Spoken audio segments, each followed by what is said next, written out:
Greetings, everybody. Haki Hamid, the Success Scholar. Thank you for tuning in. It's a wonderful opportunity to join you all today. We're broadcasting live from Raising Consciousness and Capital on YouTube and Facebook, and the Teaching Artist Institute on Facebook, and Thai TV on YouTube, and my Haki Shakur Hamid pages. And so, man, I'm excited about, what the collaboration of brothers and sisters that we have coming together for the, okay, all right, coming together next week in Baltimore. All roads lead to Baltimore.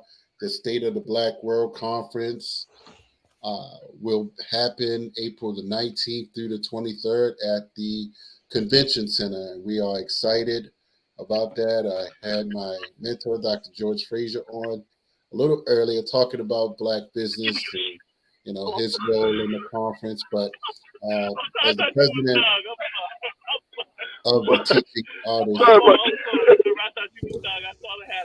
folks rolling up on folks in interviews. So you got superstars on your show. You got celebrities on your show. So people running up on Minister Server, your celebrity guests, and they just checking out these songs. DJ Fudge running up on me. DJ Fudge running up on me. Because, sorry about that, brother. Oh, that's okay. That's okay. Oh, man. You got that DJ Don Boogie.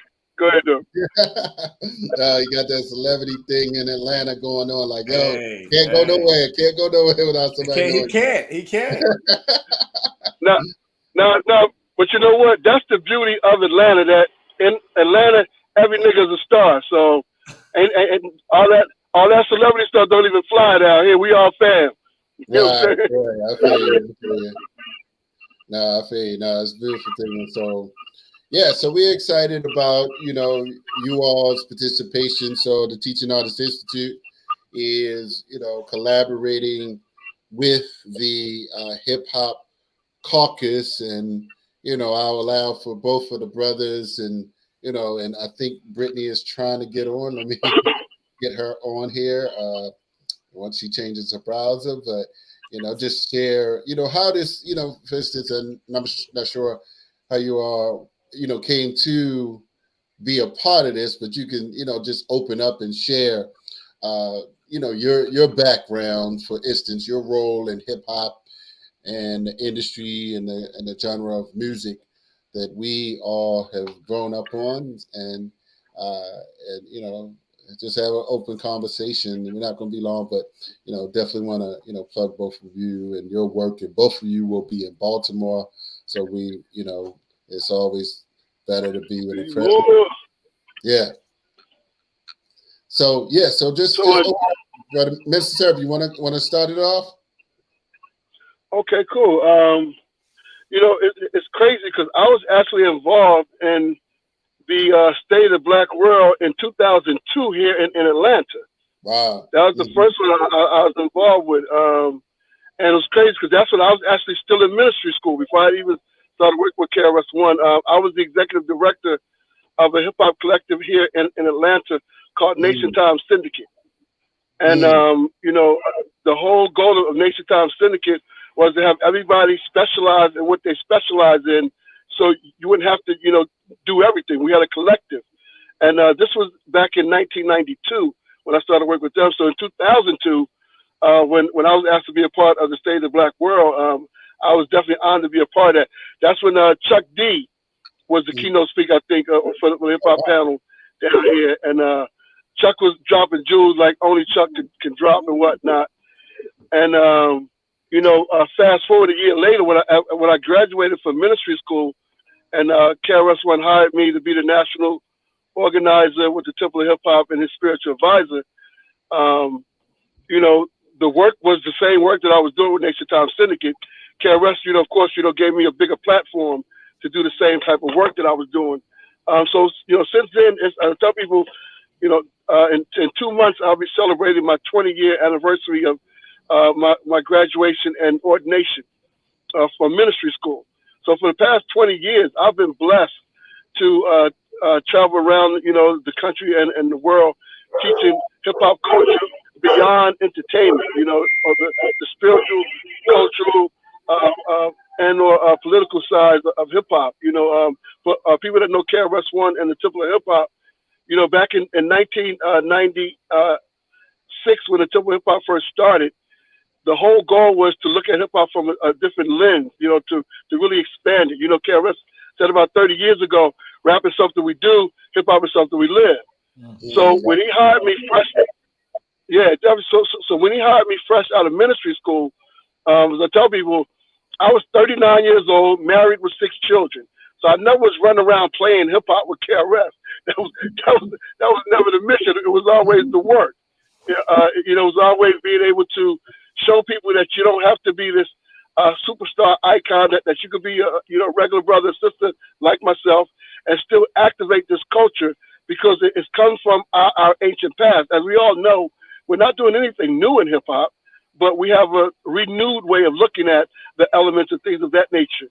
So, I'm excited, to be in Baltimore, to be a part of this hip hop summit because to me, there's a natural connection between us as Africans and what we're doing in hip hop, which is why, according to the United Nations, hip hop is the fastest growing culture in the world. And we're less than 50 years old. So from our end, we know that the creator and the ancestors play a big part in what we're doing because we haven't been able to figure that out for ourselves, and we're still growing. So, what I'm saying? So, linking with different, groups like Hip Hop Caucus, who I've been working with for about, close to at least 10 years now, at least, whatnot. So anytime there's a conversation of hip hop beyond entertainment, I'm always honored to be a part of that conversation because I think we bring a different perspective and a wider view of what hip hop can be. And as I tell people all the time, with all due respect, I don't just call myself Minister Server. I did 3.5 years in ministry school so I could be of service to my people and my community. So while I don't ascribe to any religion, we operate hip hop from a spiritual and higher infinite power healing our people. So everybody's spiritual path is welcome within the culture. So I'm looking forward to sharing that next weekend in Baltimore, Tubman City. Yeah, Tubman City, right. Thank you. Appreciate that, brother. All right. So let me go to the Queen Mother here, brother, before I come to you, Brother TC. Dr. Swan, unless you coming in, you want to just add a little anything you heard or introduce yourself? Well, I can introduce myself. I was inspired by what I heard. I love that. I love it. I want to hear more. I am the Chief of Staff to the Executive Vice President here at the Hip Hop Caucus. And I also have responsibility for developing and expanding our global advocacy. At this point, we are primarily in the environmental space globally. And so we're looking to how we're going to grow that, obviously, because we have a number of connections around education, around a lot of the social justice, human rights issues that are going on, obviously domestically, but expanding that reach and those connections into the global space. And I'm just looking forward to hearing more about what we're doing for State of the Black World. I've been following it at a distance, so I'm happy to be a part of the conversation. And I see that our Senior Director for Storytelling and Comms has joined us, Brittany. Hi, Haki, TC, and Dr. Swan. And I don't know somebody on here, but I'm Brittany. Nice to meet you all. All right. Thank you. Thank you.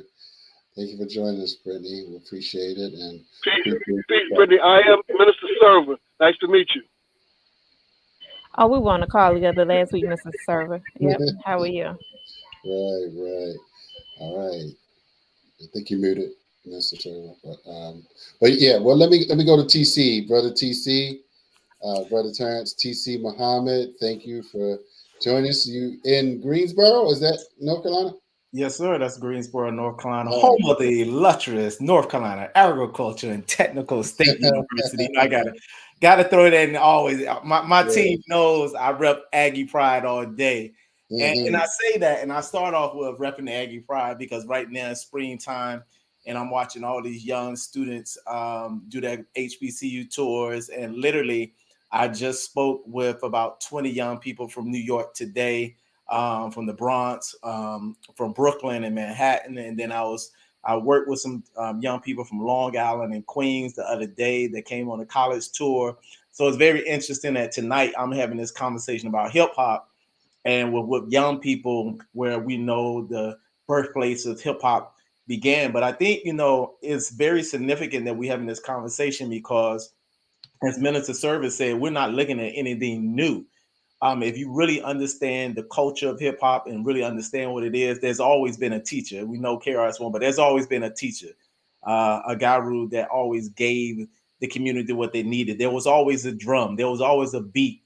There was always something. We say Kool Herc brought the people to the party for a sister on Seg, which, bringing them. But that Jamaican root of the DJ, the music, the bringing the crowd together, that djembe, that drum always brought us together. And, if we look at the metal netter or the hieroglyphics, there was always the writing, the graffiti on the walls. And so we always seen that. And then the break dancers dancing to the break of the beat. But there's always been African dances and dancers to that rhythm. So this State of the Black World Conference, Reverend Yearwood, our president and CEO of the Hip Hop Caucus, who years ago was the political director for Russell Simmons Hip Hop Summit Action Network. The architect of Vote or Die with Diddy and Jay-Z and all of that. In 2004, we formed at Howard University the Hip Hop Caucus. And as we always, everybody has an analogy for hip hop, but we always say hip is to inform, hop is to move, and caucus together. So we are collectively working to inform our people and our masses around social justice, strengthening democracy, our climate change and environmental justice platforms, and getting people to move on these issues in a collective way to make it possible. So we are, as Minister Service said, we are hip hop. We live hip hop. This is not something that we do. We don't get on the mic and get off the mic. We live hip hop because we are part of the culture. Reverend Yearwood and our brother, Dr. Daniels, he's a beautiful brother, and he is really in the trenches of working for Black people, and not just Black people here in America, but from the diaspora and the global. And as Dr. Swain said, that we are not only, just now doing the climate work, but we have been doing work, of course, around the divestment, of course, around environmental justice. But if you understand hip hop is not the 8 to 10 songs that you hear on the radio. Hip hop is global. I mean, hip hop. I remember Chuck D, and thank you, Minister Server, for bringing up Chuck D, because he was like, "You want to be a rapper? What's your vocabulary? You're like, what are you going to rap about? What are you going to talk about?" So, and then just the fact that he mentioned how there's hip hop artists that speak and rap in multiple languages. I heard Wyclef. I was at an event where Wyclef started to rap in English, patois, French, and another language, even in Spanish. And I was like, that's bars. When we talk about bars, that's bars. But I think tonight for this conversation, the state of the Black world, Mos Def said something one time on his album. He was talking about, you want to, we act like hip hop is this boogie monster that comes out of the mountains. And he said, if you want to know the state of hip hop, know the state of Black people. So if you want to know where hip hop is, look at the condition of our people.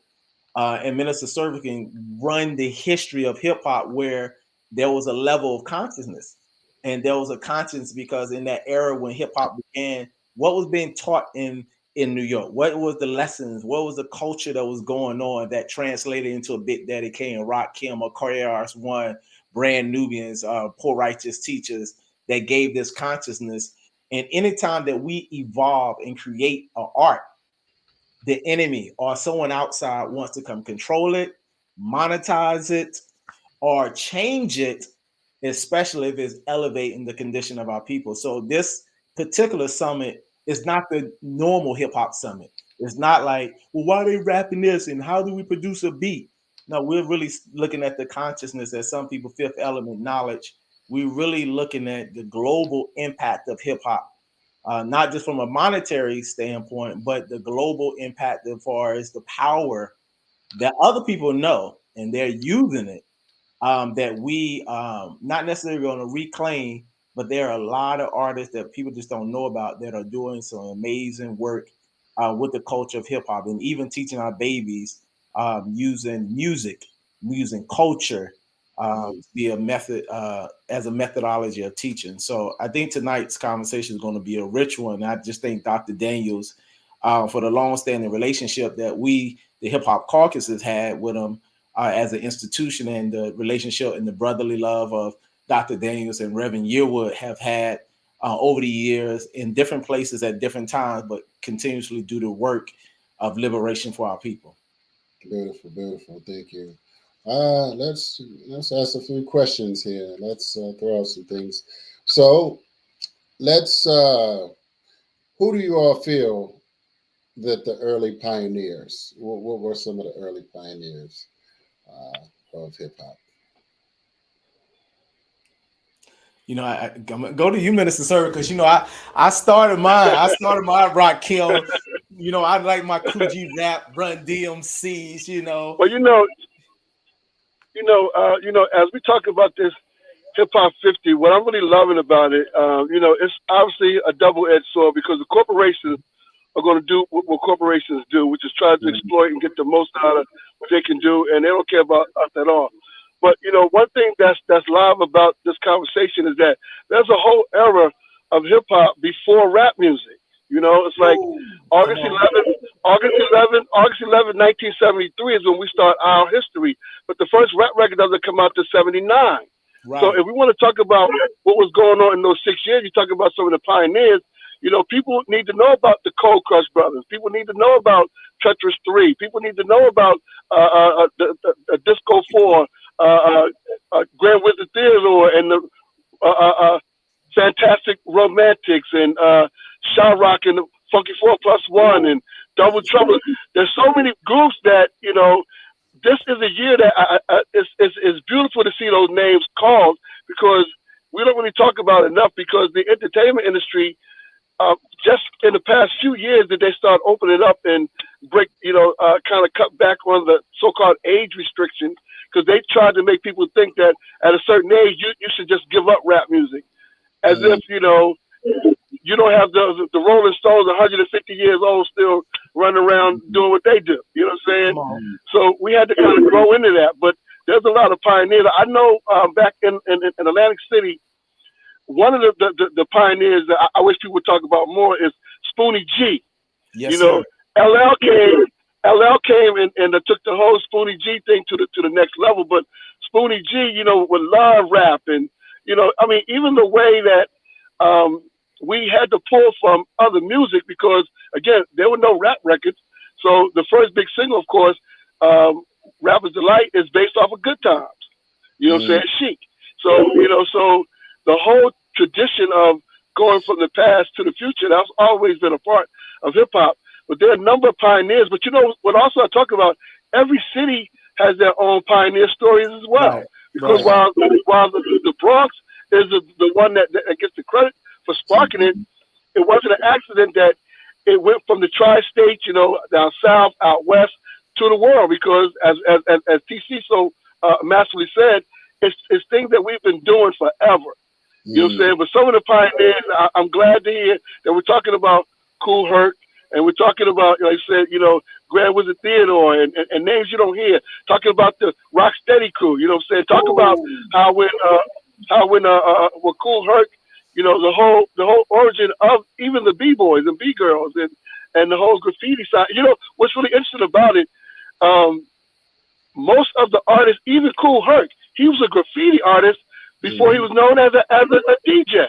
So it's like, most of us have had, multiple levels of skills that we have dealt with. And with the industry, again, it came in and kind of chopped it all up. So once the first rap record came out, that's when we started doing business, and it became a battle of the culture and the corporation. And now, who's winning that battle? I guess it depends on from the lens that you're looking at it from. Because the corporations seem to be doing what they're doing, but the culture has permeated the entire world. They say everywhere there's human beings on the planet, there's some form of hip hop being expressed. And that goes all the way back to those pioneers that first laid it down. It wasn't done for money. It wasn't done for fame. It was done for self-identification, self-improvement, self-empowerment, which leads to positive social change. It was about turning negatives into positive. That's what 50 years ago was happening, and so those pioneers should be lifted up. Now, of course, some of the pioneers are jumping out the woodwork and probably haven't done anything for the past 45 years, but they still get props, for what they did as well. So, and that's I'm just going to add. I always add the woman homage here with MC Light and Queen Latifah, Salt and Pepper, yes. Rock, which you mentioned, Minister Server and Roxanne Shante. I do want to also, I think I'd be remiss if I didn't mention, as we talk about this on a global and international impact and scale, Moni Love, who was a British rapper. And so it shows that even in the very early days, it still was not localized to the U.S. Yeah. Right. And just to add on what Brittany was just saying right quick, the actual, the August 11th party was sparked by Kool Herc's sister, Cindy. You know what I'm saying? So again, it was Cindy Campbell, Pep, who we call her Pep, who was Kool Herc's sister that did the Back to School Jam, that had her do the Back to School Jam, which we now call the first thing. And even the first rap record that came out, that was by Sylvia Robinson, a black woman. So again, it's like our connection to black women is at the core of what hip hop really is, which is something else that the industry kind of shifted that. And but big up to all the sisters that laid the foundation. Big up to Sylvia Robinson, who had the vision that we could take this thing that was happening in the streets and actually make records with it and whatnot. So big up to all the sisters from the Oregon for sure. Yeah, and then let me just throw out there, Shot Rock was from North Carolina, grew up in the Bronx, but she was from Wilmington, North Carolina, just to put that in there. Put that out there. But when you throw out there, you remember Busy Bee and the beat battles and that whole history, and even go to Gil Scott-Heron, the Last Poets, and when we talk about so this is a cultural thing. So when we look at the pioneers, and I'm glad Minister Service said it's really kind of conceptualizing when you look at the history, because there's that one point there was nothing in the Midwest. There was nowhere nobody could go to, no label, no what do you do? We're not known here. How do we do? And some people don't even know the history of Too Short. When did Too Short start and how big Too Short was, on the West Coast before it was known. And then we started looking at us taking our own labels and starting our own things, and that evolution and that growth of hip hop. And I think, and I say that because now, as Minister Service kind of laid out, is that people's perspective of the history of hip hop is different. Because when you ask young people, like, who's the greatest, they may say a Jay, a Biggie, but they may forget a Nas, they may forget a Rakim. I'm like, you hold up, Illmatic? How do you, so when you watching people label, like, you are not even part of the culture labeling what the hip hop is. We do honor the pioneers, and it is interesting when Minister Services said, like, people are coming out the woodwork. I was here, I was there, but like Grandmaster Cass, Grandmaster Cass told you, like, yo, they took my lyric, they took my rhyme book, and made this song, and he'll tell you about where hip hop came from. It was a cadence, somebody was going off to the military, hip hop, and it got caught on. So there's these multiple amounts of stories about hip hop, and sadly, as Brittany was bringing out, there's a whole list before the list you gave of MCs, female MCs, and shout out to Dr. Roxanne Shante, who's still doing a lot of things, and MC Light, one of the few that have translated over the years and have kept going and been able to do things. But I think in the pioneering stage, we didn't mention the Zulu Nation, and that whole culture, because one of the things about hip hop now, they always talk about all this crime and violence in hip hop, and we don't understand that hip hop was an avenue back then to bring all of the gangs in New York together. So what happened? Who put that up? What was the concerted effort to put that out? Because we always had a Coogee rap. I mean, like, you know, we talk about Coogee rap. Come on now, but it's how and who's taking ownership or who's taking ownership of the narrative of hip hop. But I think great pioneers that still should be uplifted, and some artists that are out there now are paying homage to them and actually giving resources to those artists that didn't make all the money that artists are making now. Wow, true. Yeah, so I think I just who did Eric B and Rakim, where they were the first one to get $1 million contract? I just saw something like that. Rakim, because I'm thinking.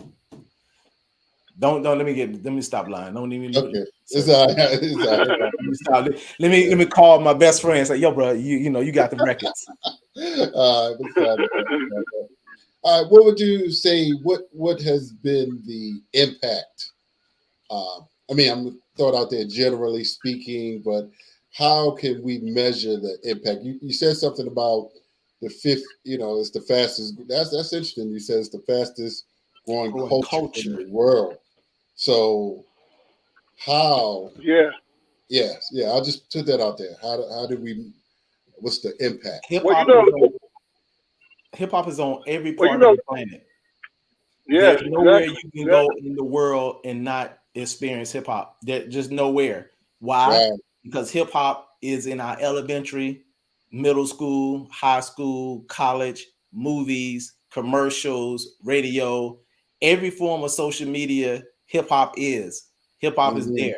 Hip hop is in just about language. You know what I'm saying? I know hip hop artists that are Chinese, Japanese, French, Brazilian, Spanish. So hip hop is everywhere, and hip hop is you. I even seen an old white couple in a church using hip hop. I mean, so hip hop it has grown to the point that hip hop actually gave spice and season to a lot of people's culture. When nobody was cool, nobody had fashion, nobody had swag, hip hop came and put sauce on it. So when you saw people gravitate to hip hop, you saw them be cool. Who was Justin Bieber before hip hop? Right. You know what I'm saying? It was a lot of people. Excellent point. Yeah, before hip hop, everybody wasn't as cool and that wasn't as fresh. And like I said, hip hop, even the beats are being used. They bring old school hip hop now to sell cars, to sell anything. So hip hop is, billions of dollars. Even, and let me just say this, and I'm not talking about rapping. I'm talking about a clothing industry. I'm talking about video. I'm talking about audio. I'm talking about voiceovers. Hip hop, we the hip hop caucus. We're a political wing of hip hop. We are employing people to transform and then to the social justice movement because of hip hop. Right. And we're using culture. We're using hip hop to galvanize not just folks in DC and LA where we're based. We're using this method around the world. We have had conversations with people in Cape Town, South Africa. We have talked to people in the Amazon. We have talked to people literally all in Egypt, in Scotland, all over the world because of this thing called hip hop. So the power of it is very powerful and it's very great on the monetized side or a social justice side, and just a way of communicating that you may not understand anybody. I've seen people, Public Enemy, do concerts all over the world to people that don't even understand, and they are going absolutely crazy. Wow. Yeah. And that quote about hip hop being the fastest growing culture, I was on a panel at George Washington University in like 2009, and that's a direct quote from one of the representatives for the United Nations. There was a panel called Hip Hop and the United Nations Bridging the Gap. So the UN has these 8 millennial goals that they're looking to reach, and they said that they will not be able to accomplish their goals without going through hip hop culture. Because as TC said, everywhere there are human beings, hip hop is existing. So, and hip hop has been a sidestep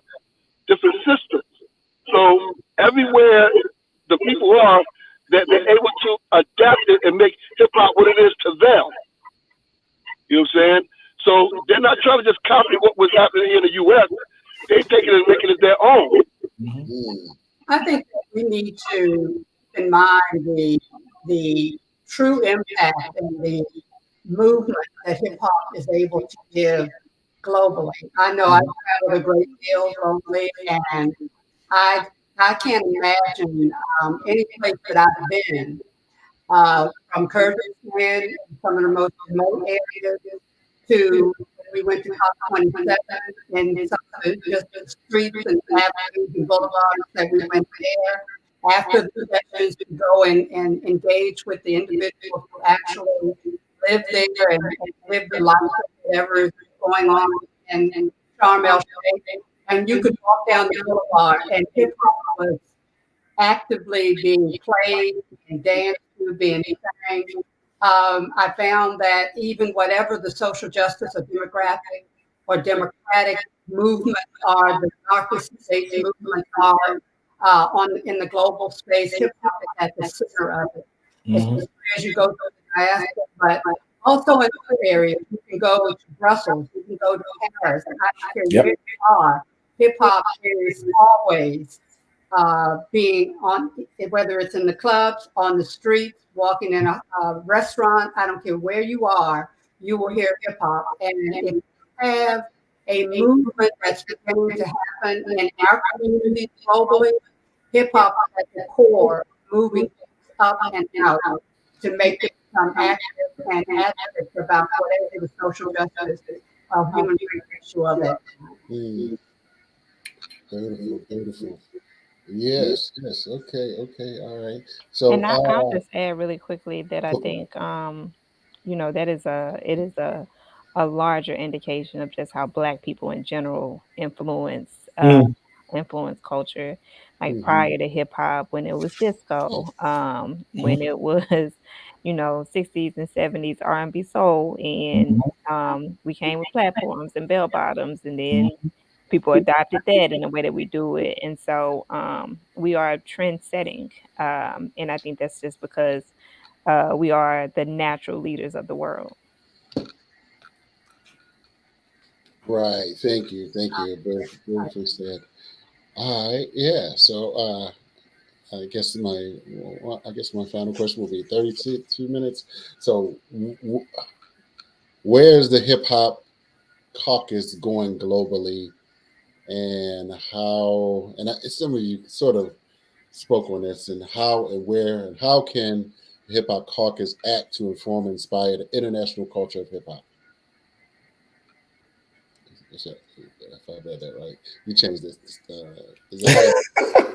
Well, I'll let Dr. Swan certainly speak to our larger, possibly future plans of what we hope to do. But I know that to TC's point, we've been in South Africa. We've been to COP, which is the international conference that is happening, I think, this upcoming year in Dubai. Yes, Dubai. And so we'll certainly have a presence. We'll certainly have a presence there. But working with you all in the State of Black World Conference and some of I think there are at least 6 countries on Saturday that we'll be in partnership and collaboration with, that I hope would only start as just the beginning to longer standing relationships that develop and more programmatic opportunities for collaboration in those countries. Right. Dr. Swan, you want to add anything? Well, I think Brittany has really covered it. I think that we want to make certain that we are connecting with those around the diaspora. We want to be sure that we are touching base with, obviously, South Africa, and we've already been and had connections made. And when we were in Sharm el Sheikh. But then as we went through Cairo, we made some connections coming back out of Sharm el Sheikh. We are looking to definitely touch the global South broadly. We're looking to deal with, Nigeria and Ghana, and many of those that have actually been invited to the State of the Black World. And so we're looking to make those connections there. But in terms of the broader expansion of the work that we're hoping to do through the Hip Hop Caucus, that is still in the planning stages. However, I would say that the idea is to pick up on the movements that are happening globally with those from the hip hop culture. And of course, that would be looking at a lot of the rights that are being taken from people in our communities within the UK. If you look in different areas, I mean, it's not all about our necessarily brothers and sisters who are in the diaspora, but those who are being pushed back, pushed down in some of the larger communities, whether it's in France, there's a lot going on there. A lot of police-related issues are happening there. If we look at what's going on in the UK, you're having, it's even a activity that is happening now that is restricting protest in the UK. And that's mainly hitting our communities because our communities are those who have a lot to protest about. And so while we have a great deal going on with the environmental space globally, we're building on that and those environmental connections to start building on the democracy piece of what needs to happen around police brutality, democratic rights being restricted, voting rights are even being restricted in some of the major countries that we're concerned with and that we as the United States are partnered with, but yet we're seeing a lot of that happening there, and a lot of that is obviously happening here. And so the hip hop movement and hip hop culture is going to be very active in pushing back in a global space. And we think the Hip Hop Caucus is going to be a leader in that. And we are looking to do that through the connections that we're making now and that we build on in order to build a strong foundation as we step into those spaces. And then one of the things I wanted to add, Dr. Juan Brittany just laid out some beautiful things that, we see that's going to happen in the state of the Black world, some of the work that we've done and some of the things that we see ourselves going into. I just want to be very clear. Sometimes people have the misconception when they come to the Hip Hop Caucus. Oh, what artists y'all got? We're not a label. You don't come look for artists at the Hip Hop Caucus. And I say that because we're not just a sing and dance. Hip hop is not just sing and dance. Can y'all dance for me? Can y'all sing for me? I need somebody to dance for me. No. We are also like what Nipsey Hussle was doing. We are also trying to help young people be entrepreneurs. We are also dealing with the industry of the banking industry and making sure that we use culture and hip hop and tell stories. So hip hop is about telling a story. So we want to make sure that we craft the right narrative. So we are telling different stories. We're trying to make sure our children are going into the math and sciences. So, when we deal with hip hop has grown up. We're 50 years old. So stop looking at us little babies and running around playing. When you see Jay-Z is still lyrical, but you see him in a suit.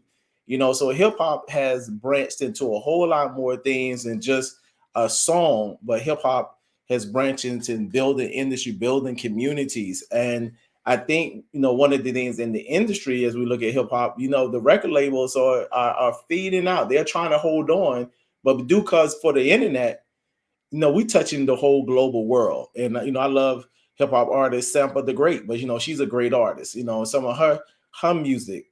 But, hip hop, because of, like I said, the internet is connected us all around the world. So with that, we see the work that we're working on. We still see the social justice work that needs to be done across the planet. We still see the environmental justice and the climate justice work that we need to do across the country. And so this work, like I said before, wherever hip hop is, we just got to figure out where we're going to be, because everybody needs their own sense of culture, their own sense of self-worth and own self-being. And that's what hip hop was. It was just for us to tell our story. It was for us to have our own freedom of expression. Love, peace, and happiness. That's what we wanted. We wanted love, peace, and happiness. And that's what the Hip Hop Caucus is trying to give people that are most vulnerable, those in the worst hit in climate destruction. But we want them to have love, peace, and happiness. And that is through fighting for justice for our people. So that's the thing the Hip Hop Caucus is doing. not only here in the country but on a global span. And Dr. Swain, she's going to, man, the things that they got planned. Y'all just need to come to the Hip Hop Caucus and find out. Stay tuned, sign up, and just be a part of it.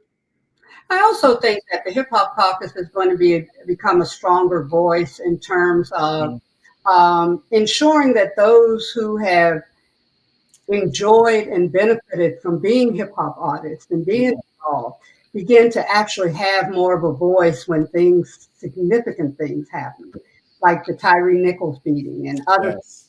We need to hear from you. We need that leadership, because you have the mic, you have the voice, you know what your power happens to be as hip hop artists. And so now we need also to be able to lean on you and depend on you to help be that voice that you've always been in the past. But now it's becoming even more important, more significant, more relevant. We have to have these artists that have incredible influence to begin to speak up and speak out more forcefully and more in a more consistent way on the issues that matter. And having said that, I think that they also, I think they know, but in many instances probably need to be reminded of how many folks are following in their footsteps globally, trying to make movements happen the way they've seen that they can happen here in this country. So I think that the Hip Hop Caucus is going to be a leader in that space. And I think that we're looking to figure out how to do it in the best way that's going to be inclusive of all and be expansive in the work that we're doing. Beautiful, beautiful. All right. Well, I think we touched on a lot of things, and we are looking forward. I just want to, one more. This wasn't on the questions, but a lot has been talked about this museum. That's in the Bronx, right? In New York. Yes, it is. Yeah. What y'all think about that? That'd be my final question. What y'all think, and what do you feel? Well, I'm actually on the advisory board for the Universal Hip Hop Museum. Okay. And I'm also on the Artist Relations Committee and the Educational Committee. What we're looking to do with the Universal Hip Hop Museum is to actually be the official record of hip hop, which is why we making sure that we're including, the whole history, the good, the bad, and the ugly. You know what I'm saying? Because when we're talking about history, we can't just tell the parts that make us feel good. We got to talk about the challenges, and I think that's one of the things that for those of us that are 40 and older, we didn't do such a great job in connecting our young people to the culture. So when we didn't connect them to the culture, it left the door open for the entertainment industry to come in and kind of rebrand it. Because those of us that are over 40, we know that there was a time where there was a distinction between rap music and hip hop culture, which is why the top show on MTV was called Yo MTV Raps. It wasn't called Yo MTV Hip Hop. You know what I'm saying? So there was a shift, and we have our theories of why that shift happened and the causes of it, and who made those changes in that. And yet we have a unique opportunity now to remix the history in the way that is going to be empowering to our young people. So, for example, with all the things that are happening with young people particularly, it's surprising that there's not too many political rappers. You know what I'm saying? Like you don't hear the politics of rap. Every now and then you might hear somebody drop a line or two, but there's no more Public Enemy. There's no more X-Clan. There's no more Paris. There's no more Queen Latifah. You don't hear those type of artists, even in the so-called underground and independent. And that's because of a long period of time, we weren't teaching that. So we can't blame our young people for not knowing what we haven't been teaching. But that, to me, is the beauty of hip-hop. Is that we can always, use the different elements and the different visuals and the songs. So, for example, down here, I work with an organization called Hip Hop Bridge Builders. And what we do is we introduce the culture to young people via rap videos. So it's just like if you show a Public Enemy video from 1990, you can have a whole conversation about what was going on politically, what was going on culturally, economically, where the industry was. And young people, as TC said, they want to hear stories. So if you tell them those stories, it connects them as opposed to trying to talk about the kind of rap music that they like and things of that nature. So we, as the ones that have experienced hip hop in a different way, we can empower them and give them a vision. And the last thing I want to say, May 16, 2001, when we went to the United Nations to establish hip hop as an international culture of peace and prosperity, we have a document. It's the Hip Hop Declaration of Peace. And that document, when we begin to take that a bit more seriously, then it kind of gives us guidelines. I tell people that it's not any laws or any commandments, but it's guidelines if you want to live a positive, productive, progressive hip-hop lifestyle, if you want to achieve health, love, awareness, wealth, peace, and prosperity for ourselves and for our children's children. As TC said, this is well beyond singing and dancing. We are adding on to a legacy that our ancestors created for us, and we're adding on to it to pass it on to our children and our children's children. So when we begin to really frame it like that, and unfortunately, we don't take that as serious in the United States of America as some of the countries on the continent of Africa. They take it a bit more seriously because they don't have the same entertainment, big glaring light on them like we have, so they can take the culture in its fullness. But I believe that we're in a unique position right now as we look at Hip Hop 51 forward to really frame it in a different way and give the young people the tools and the strategies to be empowered. And, as they say, I believe the children are the future. Teach them well, then what? Let them lead the way. So I'm all with that. And I thank you for bringing up the museums, because the Hip Hop Caucus is partnering with the Queens Public Library, Museums and Archives around the 50th anniversary moving forward. And so we are going to be involved not only with Queens, but as you know, the Queens libraries are connected with other libraries across the country, in Compton, in Chicago, in Detroit. And so we are engaged with that particular movement around celebrating the 50 years and beyond into the 51st and moving forward. And so we're very proud of that partnership that we're working on there. And I think that we're going to see more like-minded connections as we reach into and reach beyond our shores into the global space around where and how is hip-hop being the historical aspects of hip hop being archived and saved for future generations. All right. Well, it's been beautiful. So I'm very grateful and appreciative, and and we all can get some good sleep. And looking forward to connecting with you all next week.